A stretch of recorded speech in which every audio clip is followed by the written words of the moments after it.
Gel boyuna kurban, ay vətən oğlu. Şuşa yaylağını sis duman aldı. Xar bülbülümün gözleri doldu. Topxana meşəsi saçımı yoldu. Gel boyuna kurban, ay vətən oğlu.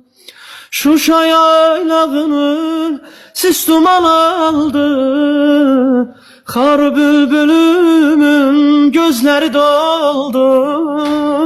Topxana meşəsi saçını yoldu. Gel boyuna kurban, ay vətən oğlu. Gel boyuna kurban, ay vətən oğlu.